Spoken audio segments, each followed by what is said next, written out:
the way I see Russiagate right now is being used in many ways to undermine the left. And to illustrate, I want to play a couple of clips. First, yesterday there was a hearing in the Senate on social media manipulation. And Republican Senator Richard Burr said that Russian influence efforts are ongoing and a grave threat. The Russians conducted a structured influence campaign using U.S.-based social media platforms and others to target the American people using divisive issues such as race, immigration, and sexual orientation. That campaign is still active today. They didn't do it because they have political leanings to the right or to the left, but because they care about our elections, but rather because a weak America is good for Russia. Some feel that we as society are sitting in a burning room, calmly drinking a cup of coffee, telling ourselves this is fine. That's not fine, and that's not the case. That's not fine, that's not the case, says Senator Richard Burr. And in the midst of all this new controversy over Facebook apparently finding fake accounts and even shutting down pages, we've seen the language like that Richard Burr just used, where he talked about divisive issues such as racism. We've seen that being used to delete groups and target groups that are fighting racism. So, for example, there's an upcoming counter-protest to a Unite the Right rally, and Facebook deleted their event page because they accused them of being fake, when really actually this was a real protest. So what can this do but simply taint the people who are fighting back against the right, because you have people like Richard Burr trying to tie them to a Russian influence operation. And of course, the foes, meanwhile, who are escaping relatively unscathed or without as much scrutiny, are people like who you mentioned, Paul, Steve Bannon. And this is him speaking to a far-right gathering in France.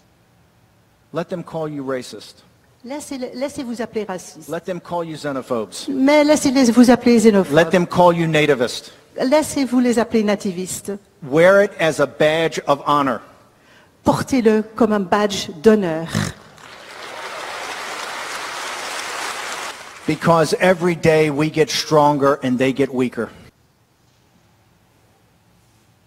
So that is Steve Bannon, the former chief strategist for President Trump, speaking to the far right in France.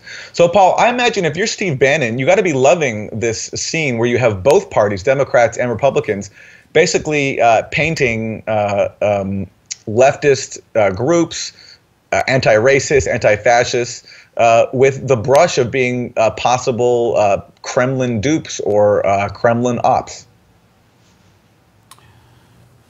Where to start with all of this, Aaron?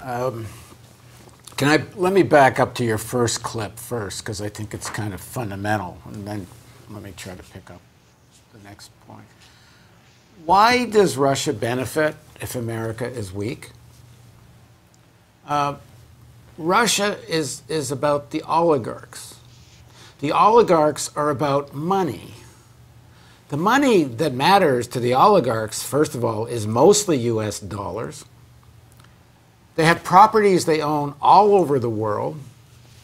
And first and foremost, the Russian oligarchs, like the American oligarchs and the Chinese and the Europeans and so on, they depend on the United States to manage global capitalism. If the United States were really to be so fractured by the Russian machinations and all that, and the American economy and politics was to go down the toilet because of all what Russia did, what the hell happens to the wealth of the Russian oligarchs? You know, global capitalism unravels if the American capitalism unravels. At least in this era. This may change in the future. Where do the Russians gain? Now, there is a sort of many dark sides to the Russian state and Putin, one of which is the alliance with some of the European far right, particularly Marine Le Pen in France. And Steve Bannon's there talking, I believe it was Marine Le Pen's organization he was speaking to. And there's pretty clear evidence that Marie Le Pen's party borrowed money from a Russian bank, and I think even the former prime minister, I believe prime minister at one point under Putin, who's now gone over to the opposition, even he says this was a quid pro because Marie Le Pen came out and supported Russia's position on Crimea and supported the referendum. And there are some ideological convergences between this sort of, leader of this Russian Christian, mostly white state, and some of the ideology of the European far right. Apparently there was a cooperation agreement between Putin's party and the Austrian far right party. They actually signed some kind of cooperation agreement.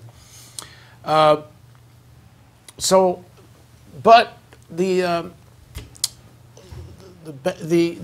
this does not in any way speak to how Russia gains with a broken up or screwed up EU. How does Russia gain for that? I mean, Russia, one of their primary markets for Russian energy is Europe. If Europe becomes into a mess and the EU falls apart, and it weakens the economies of Europe, how does that benefit Russia for one of its major customers to be in disarray? I mean, the Russians are not trying to march into Europe. They never were going to march into Europe, Western Europe. It was all a crock, and the CIA analysts kept telling Reagan that the Soviet Union's military posture was essentially defensive, not offensive. And there's lots of data that proves that. But certainly in today's world, Russia is going to try to take over Western Europe. It's ridiculous. Russia wants the destruction of Western Europe and the EU. For what? Yes, they would like the EU not to be on the sanctions page with the United States. And yes, it's in Putin's interest, the Russian state's interest, to encourage some political forces, like on the right, who support Russia's position on Crimea and don't want the sanctions, support Russia's position on lifting the sanctions on Russia. But this image that Senator raises of that Russia's out to destroy the United States, it's insane. It's completely insane. And go back to the previous thing we were talking about, and so much of the liberal establishment is talking the same, somewhat similar language. It just makes no bloody sense.